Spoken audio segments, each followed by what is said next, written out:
Good afternoon, everyone. Thank you for joining us today for the online seminar on safeguarding ICH in the Asia-Pacific region. My name is Kanami Namiki, Associate Fellow of IRCI. I will be your MC today.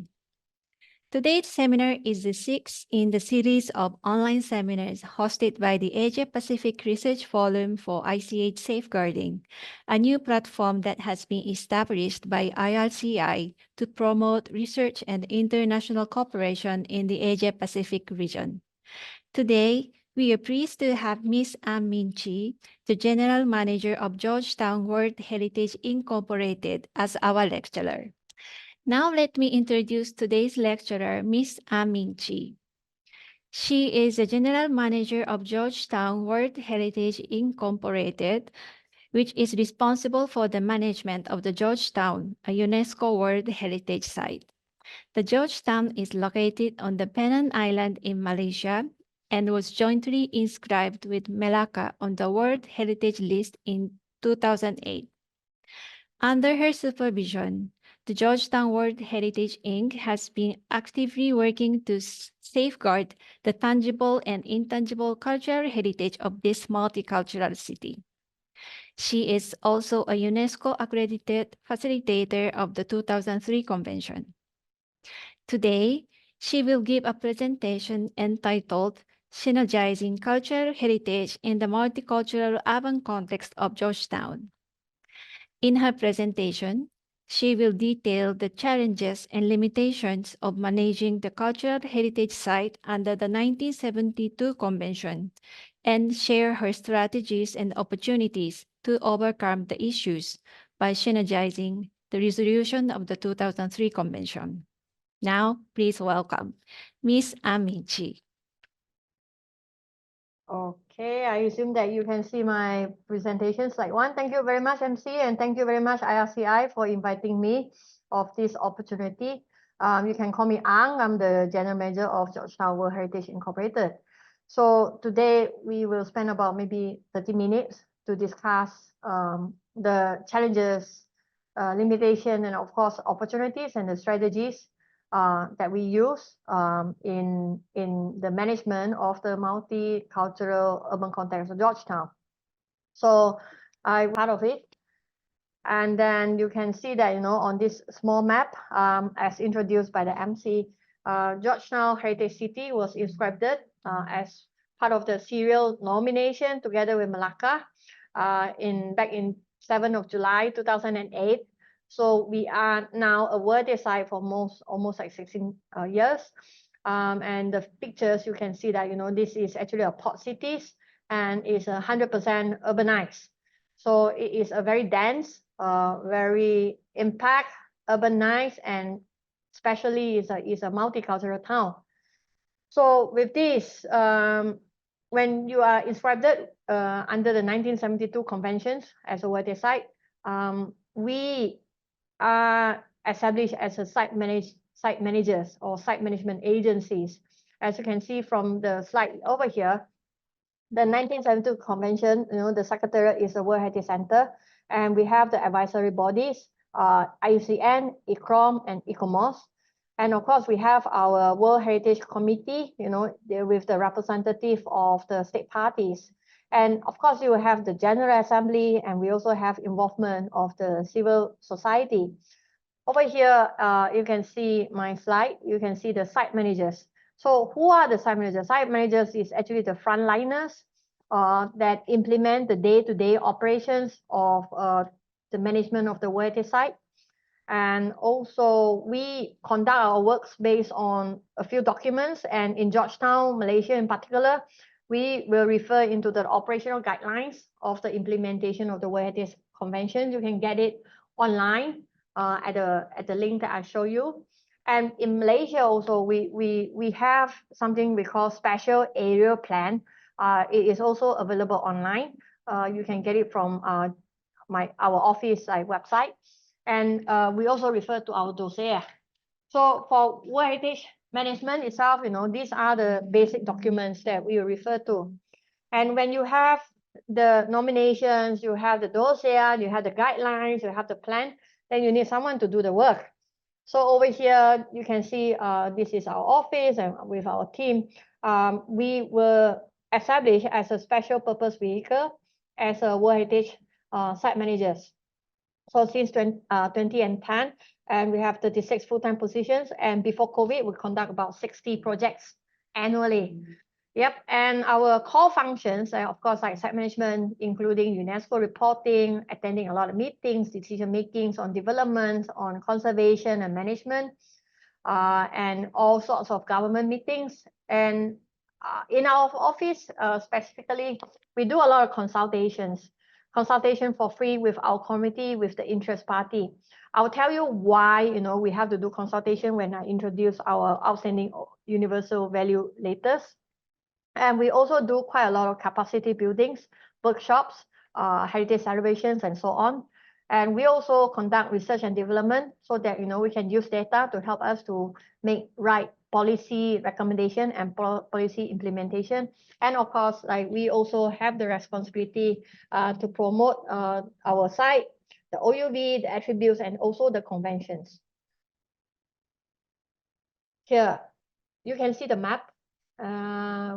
In the red color, it is the core zone or the properties of the World Heritage Site, and it's protected with a buffer zones. So the property is about 112 hectares with the buffer zone about 150 hectares, total area about 262 hectares. You might find it different from your country's World Heritage Site, because I think every single World Heritage Site, they are different. In our site itself, we do not nominate 1 or 2 buildings. We have the whole area as a World Heritage Site. So that means my office, Georgetown World Heritage Incorporated, or GTWHI, is responsible in taking care of 82 Category 1 heritage buildings, 3,771 Category 2 buildings, and also manage the development and the activities of the modern buildings that we call the infill development or the replacement development. So in total, within the World Heritage Site itself, we already have 5,013 buildings, and this is only buildings. Here we come back to our statement of OUV, which I think is important before we proceed further. There are 3 criteria that make us a World Heritage Site. Number 1 is like we are a multicultural trading towns in East and Southeast Asia, as exceptional examples, which imprints on the architecture and urban form, technology, and monumental art. So it is important to understand that, the city itself come all the way back, maybe more than 500 years ago. And we acknowledge in our criterion that, these trade activities have its impact on the architecture and urban form in the technology that we inherited. And we noted that there are different stages of development, because activity of trade, the technology will develop from time to time. So this is the OUV that we have a lot of attributes that we have to protect. Second one, we are also the living testimony to the multicultural heritage and tradition of Asian and European colonial influence. This includes both tangible and intangible. And this is, I believe, why we are here today to discuss on the management, because normally in other sites, when you are just nominating a building, you take out the building. But now we nominate just now, the technology, monumental arts that we inherited from the trade activities. Now, over here, living testimony. So it starts to involve people who live here, people who work here, people who come to the town to do a lot of activities of their living heritage. So this is a second criterion. The third one is, of course, a mixture of influence, which have created a unique architecture, culture, and townscape. Over here, you can see a sample of shop houses and townhouses. If you ask me, the management of the building is the easiest one, because it's tangible. You just need to know what are the attributes, the building, the roofscape, the material that we use, the color that you use, and the design of it, and the overall control of development in the area.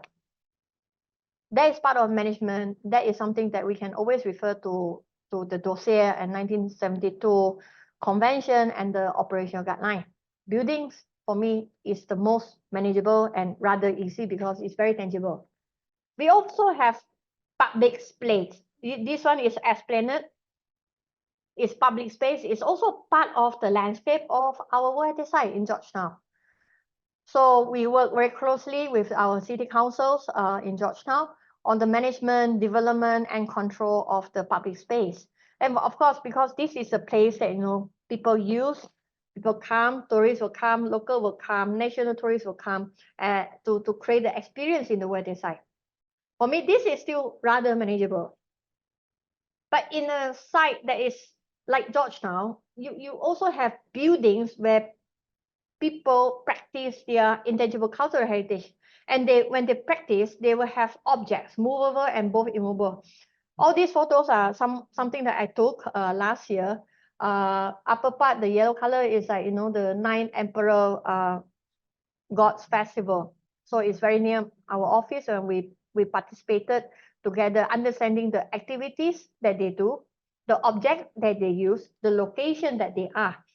So this kind of management is something that we have to think about. Okay, while movable objects or immovable objects or the buildings, there's one set of conservation manual, but the continuity of the activities is something that we need the next generation to empower, that they have to find it meaningful.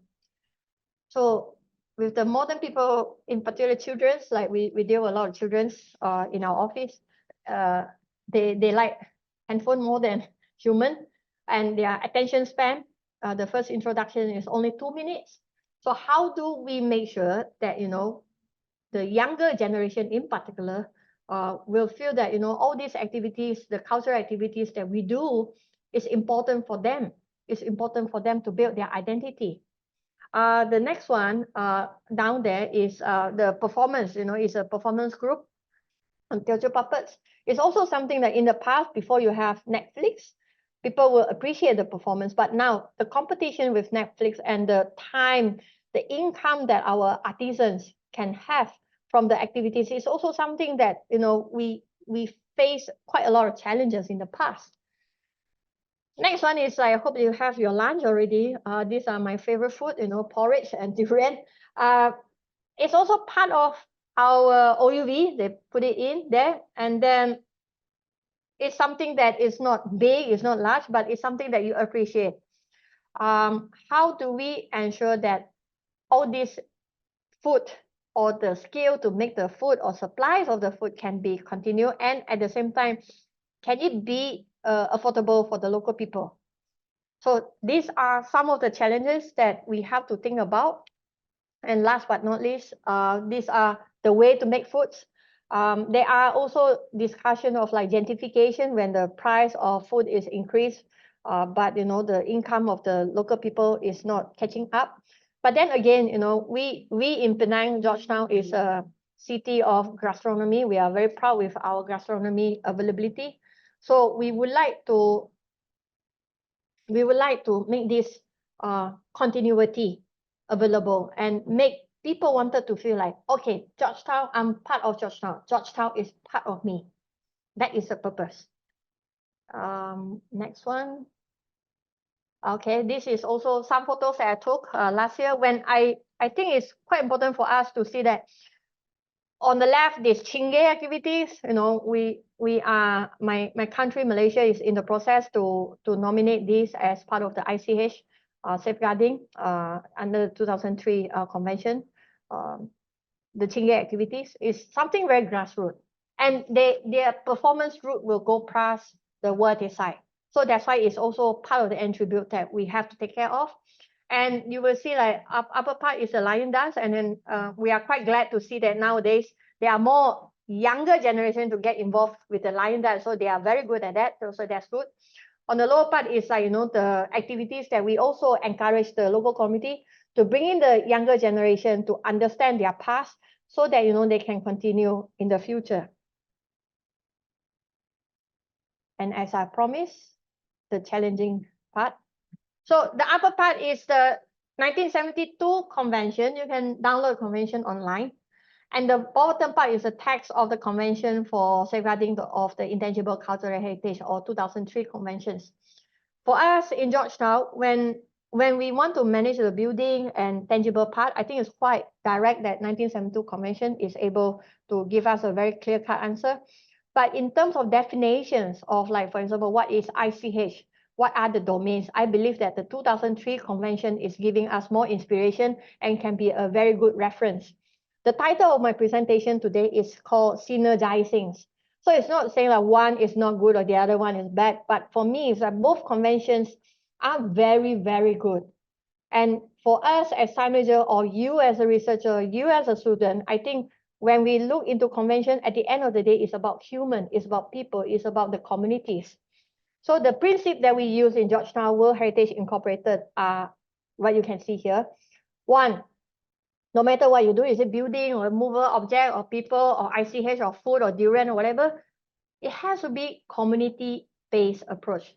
We have to understand what the local people think, what do they want, what do they need, what are the problems from their perspective and not from our perspective, because sometimes if we go very top-down, and we assume that certain things should go certain way, we lost the opportunity to really appreciate the bottoms-up inputs. And the second principle is like, whatever that we do, I believe that, us as a heritage professional, we should make heritage available, accessible, and affordable for everyone.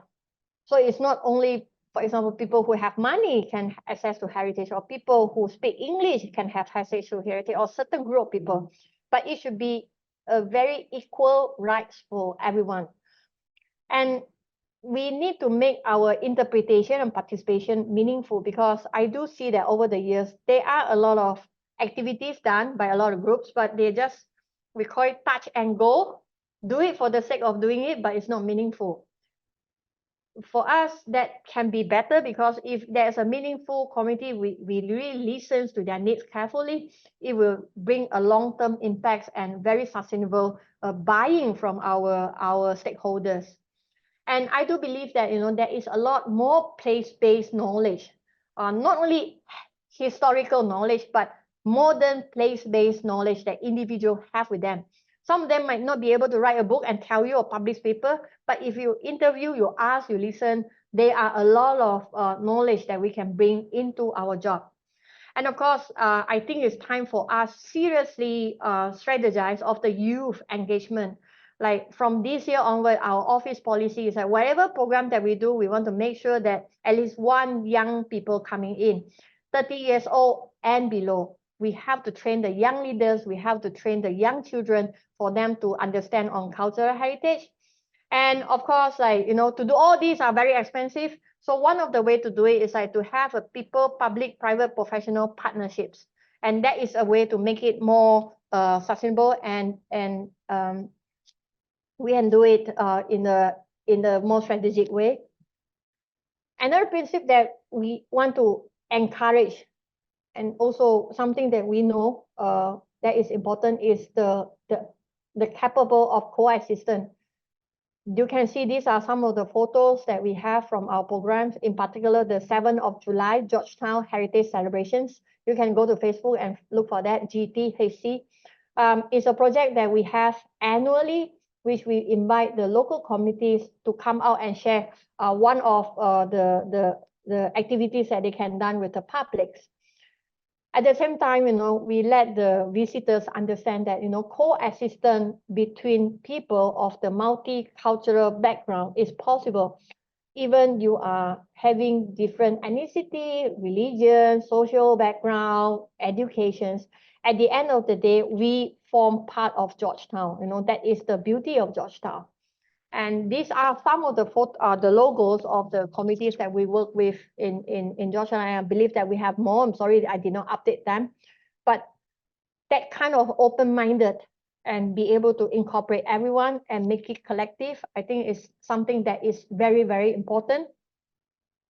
Next one is like for consultation and outreach. As you can see, because we deal with a lot of community groups, and we believe that, empowerment, if we empower every stakeholders, every individual that come to us for advice of like how to manage their building, how to do development, or even how to safeguard the cultural heritage. If everyone is able to understand the convention, everyone's able to find money for themselves, write proposal, write letters, then it will be good for the whole town. So we are very willing to share our consultation and do a lot of outreach and educations with the fire departments or with the army or with the tour guide or with the local committees.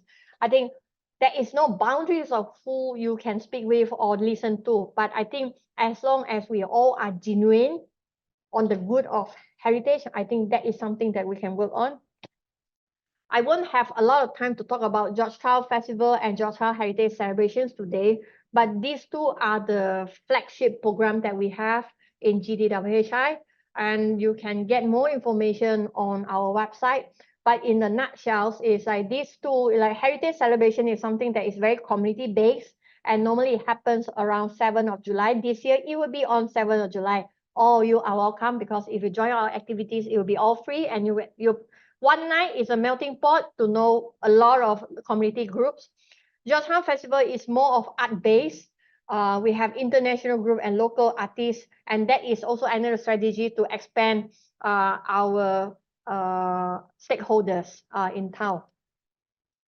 Youth engagement, something that we've been doing is like programs. We make sure that it's available and attractive to the younger generation, in particular those under 12, because to be honest, when you target those under 12 years old, if they want to come, they will bring their parents, they'll bring their grandparents. So you have the whole family coming to the activities. And we want to encourage family-based activities, family-based, creating a memory and experience in the world side. And that is how we do empowerment, for them in their family. At the same time, we also invite college students, university students, or adults to come in and be a volunteer in our activities. Of course, when we talk about cultural heritage, it's not just about cultural heritage. It can also be different contexts. This, what you can see, is also the poster that we have sent to all the schools in Penang. Is our disaster risk reductions for cultural heritage program. So it can be educative, and it can be also implies on general things such as fire prevention and flood mitigations. If you would like more information, you can visit GTWHI. There's a QR code over here. You can scan it or visit our website, and there is a lot of documentation of the shops that is operating in the world side. Of course, this changes all the time, but from time to time, I think it's good to maintain inventory or directories on our website. And also, secondly, is that we actually started this during the COVID, because at that time, everyone cannot go out, and then we have to change it into online. So while you can create a website quite easily, but the maintenance of website is actually most expensive. So since GTWHI already have a website, so we invited our local communities to come in and join us. So you'll find quite a lot of information at this website. And we also have our YouTube channels. This is also another way of we establish and we share more information on our cultural professional or people who get involved in culture in Penang. So you see that some of them are based in the world side, and some of them are outside. And we recognize both of them is because when you are urban side, people travel from one place to another. And that is actually how Georgetown was built. So I think understanding of the history and the ecology of the site itself is very, very important. You can visit our YouTube channel over here. There's also a QR code. And I think I would like to really, push for this.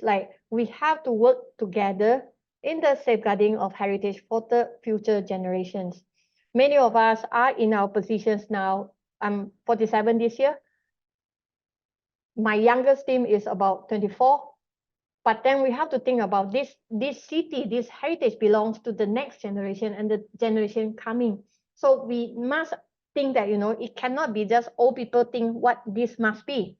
But let's open up some space for the young ideas to come in, the format that we introduce it to them. It can be fun. The photos over here, you can see, is one of the activities that we do. We have a floodgate. We challenge the student to try to push the water through our floodgate. And by that, we introduce them the importance of the safetiness within the world site and the buildings. So these activities can be creative, innovative, but we must invite and involve the youth and the youngs. Some advertisement time before I end it, this March we are going to organize, we are Site Managers International Symposium. If you are someone who are keen on site management or you are site managers, you are welcome to participate. We still have some openings for participants. The speakers is all full. It will be from the 1st until the 5th of March. So you can just scan the information over here and contact us if you need further information. So I believe that's all from my presentation. Thank you very much. Thank you, Ms. Anne, for your insightful presentation and then for sharing with us the challenges and the strategies for safeguarding the tangible and the intangible cultural heritage in the urban and the multicultural context. So now let's move on to the Q&A session. Before I ask Ms. Anne to answer questions from our online participants, I would like to invite Ms. Yoko Nojima, Head of the Research Section of IRCI, to make some comments or ask some questions. IRCI, together with GTWHI, is implementing the project on research on ICH contributing SDGs, intangible cultural heritage for sustainable cities and communities. Ms. Nojima, please. Okay. Thank you very much, Dr. Ang, for your wonderful presentation. And it is always very nice to see what you have been, doing in this World Heritage City of Georgetown, which is not just the tangible, like a built heritage, but you have been considering a lot of intangible cultural heritage inside the Georgetown. So before opening the floor for discussion, I would like to make some comments from the perspective of IRCI and pose just a couple of questions to break the ice. So Dr. An, as our MC just stated, Dr. An and the team of Georgetown World Heritage Incorporated have been working with IRCI for the project, the research on ICH contributing to SDGs, intangible cultural heritage for sustainable cities and communities. So in this project, we are interested in the role of intangible cultural heritage in maintaining or managing cultural, historical landscapes, including World Heritage sites. And Georgetown is one of the case study areas. In the current IRCI project, we are focusing on SDG target 11.4, which asks to strengthen the efforts to protect and safeguard the world's cultural and natural heritage for sustainable cities and communities. And in this context, we would like to advocate the importance of intangible cultural heritage. So in addition, the Georgetown case will be significant as an example of intangible cultural heritage in urban context, and also as ICH in a very dynamic multicultural context. And the where ICH could become an important means of maintaining ethnic identities and at the same time for enhancing mutual understanding. So considering all these significances, we are very much looking forward to learn much more work from the Georgetown World Heritage Incorporated to be done in the area of intangible cultural heritage in particular. So Dr. An's presentation was also in line with a growing discussion concerning the integrated holistic safeguarding of tangible and intangible cultural heritage and the synergies between world heritage and living heritage. So in this respect, we can mention that the UNESCO also recently organized a conference in Naples, which brought together the two conventions, the World Heritage Convention and the Convention for the Safeguarding of Intangible Cultural Heritage. So I'm also looking forward to the upcoming symposium in Georgetown in March with the site managers to find out how intangible cultures would be debated there from the site manager's perspective. So as Dr. An acknowledged in her presentation, we are finding the importance of intangible cultural heritage in site management. And I think this makes much sense when we talk about the community-based safeguarding. of heritage, because for the people in the community, separating the tangible and intangibles don't really make sense, and all tangibles are also the outcomes of intangible knowledge and practices. So, however, having said that, I think there are still challenges for integrating tangible and intangibles as conventions. So most typically, as you outlined in your talk, World Heritage is based on the outstanding universal values, whereas the 2003 Convention for the Safeguarding of Intangible Cultural Heritage rather rejects such universal values and instead emphasizes the importance for the bearers and the communities. So and this will lead to my questions. So the firstly, I understand that you are trying to incorporate the aspect of 2003 Convention, even though you are working under the World Heritage Convention. So based on your experiences and the effort so far, so what are the challenges in incorporating intangible cultural heritage in your site management? And do you have any specific instances in which different setting up of these two conventions made your work difficult? And in this direction, I would also like to know some cultural policies related to intangible cultural heritage in Malaysia at any level, which could be a local heritage management plan, or it could be a provincial or a national, and how you take them such an intangible cultural heritage policy into account when you work in Georgetown, and whether they are effective in promoting holistic safeguarding of Georgetown heritage or not. So this is all my questions. Thank you. Okay. Yes, I'm also looking at the question that is asked, so I will try to answer everything at the same time. The biggest challenge is honestly like somehow the World Heritage Site concept is quite popular among the tourists. So people are like, oh yeah, I want to come to the World Heritage Site. Then it's in their checklist. I want to go to Nara, I want to go here, go to Georgetown, go to Borobudur, things like that. But then the meaning of the convention itself, people hardly go and read any OUV or even the attribute. So people just know, come, take photo and then go. Same thing is for the ICH conventions. Like there are hardly, I believe that only us who really want to understand the convention, we read about it or we read more about the information. So the generalizations of the knowledge of the convention or the spirits of the convention is not very deep down to the ground yet. That is number one.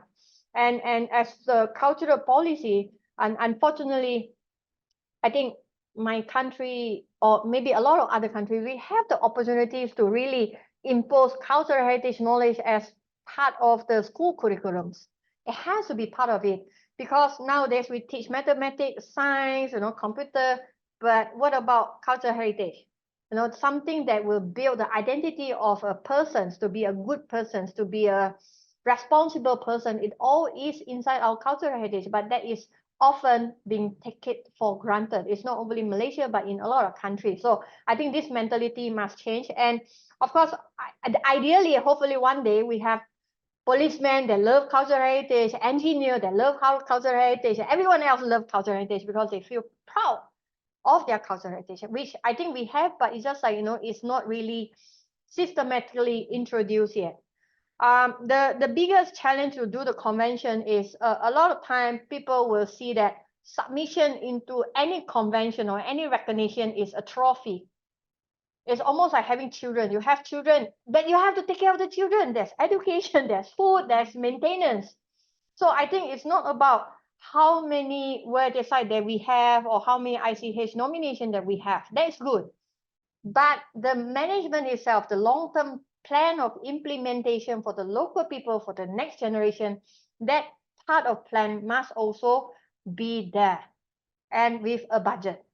So I think that is a gap. I'm not just talking about Georgetown, I'm just talking in general. So like what you said, Yoko-san, when we tell the people this is tangible and intangible, it doesn't make sense to them. For them, this is my life, they talk about everything. So same thing when we approach them for cultural policy or strategies, we talk about this is your life. This is your property, this is your identity, this is your heritage. It's not my heritage, it's your heritage. So from the change of mind itself is a first step for successful collaborations. And if I may, also answer some of the question in particular by Ting Chai, San Ting Chai, you asked about what is the role to ensure livability in the historic sites, in particular for the older residents and the displacement of the low-income families. I am quite glad to report to you, last year we received about 25 million ringgit from our federal government, 25 million for Georgetown, 25 million for Malacca, for us to do quite a lot of projects in our World Heritage Site. So that will help us to improve the life quality of the people here. And number two is a lot of people would think that the older generation is the one that is misplaced the first, but actually on the ground is the other way. What we have noticed in particular during the COVID time, we have a lot of single occupancy elder generation in the site. They live alone just because their children is working overseas, just because their children cannot come home at that time, or they are working on other parts of the city. But what we need to keep them here is to make sure our tangible heritage is accommodative of the elder generation. For example, there's no car park here, your own private car park. There's a lot of car park in modern buildings. And there's no escalator in the World Heritage Site in the shop houses. So how can we make ourselves more attractive so that the elder generations with the knowledge of ICH can stay on? So we actually have encouraged them to have a separate toilets upstairs, or allow for category 2, we can allow certain kind of adaptations for the building so that they will continue staying in here. So I think that is important. Second thing is the demography in Georgetown is a bit different because we have a lot of shop houses are rented. So people who stay there are not people who bought the building. It is the people who rent the building, so I can do business or doing or staying there. And honestly, we try to keep ourselves as competitive as possible so that more people will come and stay here, despite you won't have your own gym or swimming pool or no car park over here. So that is the challenge that we want to do. If I may also to answer Havu, is there any difficulty when you use community-based approach? Yes, because everyone have their own idea. Everyone think that their idea is the best. And then which one do you choose? You have to come to a middle ground of incorporating everyone's idea in a project that you are responsible. So the priority comes back to the basic principle that we can do within our capacity, within the time that we have, so that we can move the city forward in a more sustainable way. Okay, thank you for answering my question, and also already answering some questions from the audiences. Yes, so now we are going to take some questions from the Q&A box from our online participants. So thank you for your insightful presentation. I have two questions. One, have the intangible cultural heritage element within the heritage area influenced architecture and the built environment? Two, is it necessary to be site manager to participate in the international symposium? And the next question, and thanks for your nice presentation. The identity means distinguish oneself from others. Therefore, it doesn't lead automatically to the mutual understanding. Through what concrete measure do you link cultural heritage, source of the identity, with the idea of coexistence? And then last question, what is the support and the response of the community involved to safeguard the ICH and make it alive? All right. You do not need to be a site manager to come to our symposium. Anyone can come as long as you are interested with the topic. You can come, but there are some expenses, so please look into the details. So that is the easy answer. Two, of course, ICH will influence the architecture and built environment because, over here in our shop houses and townhouses, it's a place that people live. So everyone is different. So how you decorate your architecture form will be different. What kind of color, what kind of tiles, what kind of like decorations that you have, and where you want to put, you know, your living room, the decoration is different. And also because in the past, there's a lot of like specific trade activities or cultural activities that is created within the ecology of our trade as a port trades. So therefore, you know, if you are coming from a particular group that is doing, for example, the gold trading, and you are part of the ecology, then that kind of ICH, that kind of knowledge will influence how is a building separated. So although we said just now, we have about 5,000 buildings within the site, hardly you can find any building that is same like the others. There will be always some differences. And noted, even that buildings, they will have different generations of people who live there, or owners or tenants who live there. Every time there is a new generation who go in, there will be some minor changes. So therefore, I say, you know, ICH is a very powerful things that will influence on how this town want to live. Another thing that I don't have time to present just now, because when you talk about intangible cultural heritage, we have a lot of like activities that involve everyone on the same street or the same area. For example, the Chinese Year, or coming in this week, we have Thaipusams. I'm a Chinese. Thaipusam is my colleagues from the Hindu communities will celebrate, but I will also participate. It's part of my identity, although it's not really my core identity, but it's an identity that I accept as a mutual that we acknowledge that built the town. And that is our colleagues, the Japanese colleague, that asked, you know, actually, yes, you're right. Identity means like something that distinguishes oneself from another, but it does not stop you to mutually agree that this area is built from a lot of different identity. We can be exclusive, but we can be comprehensive to make our town as a town. So it's not like mine is correct or yours is not correct, or mine is the oldest and yours is not. I say it's not like that. So that's why I appreciate, you know, the approach of the 2003 conventions. We always go back to the communities. What does this community want or they see important? Then we can see exclusively maybe any Chinese, any Cantonese or whatever. But in the urban town like in Georgetown, like my opposite neighbor is a Indian. The other guy is a Malay, and then we live happily together because we supplement each other, we complement each other. All right. What is the support and response of committee involved to safeguard the ICH and make it alive? I think for us as the site managers, we give the platform and the training.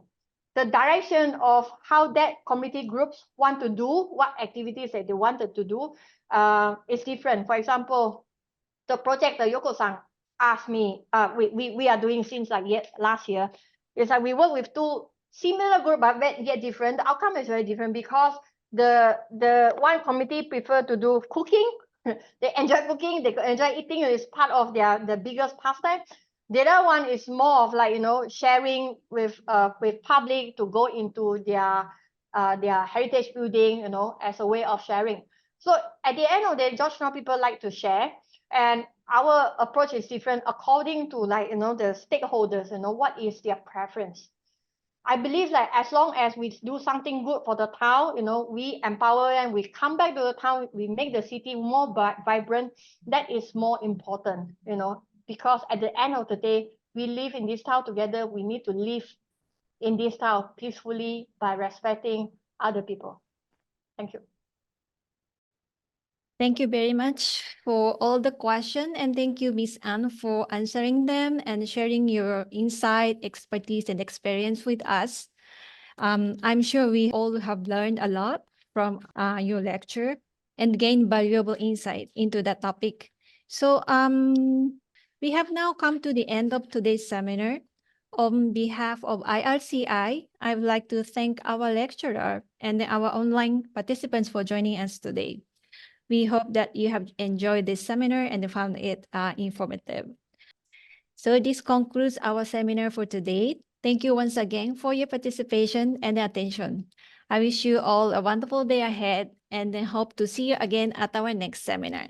Thank you so much and goodbye.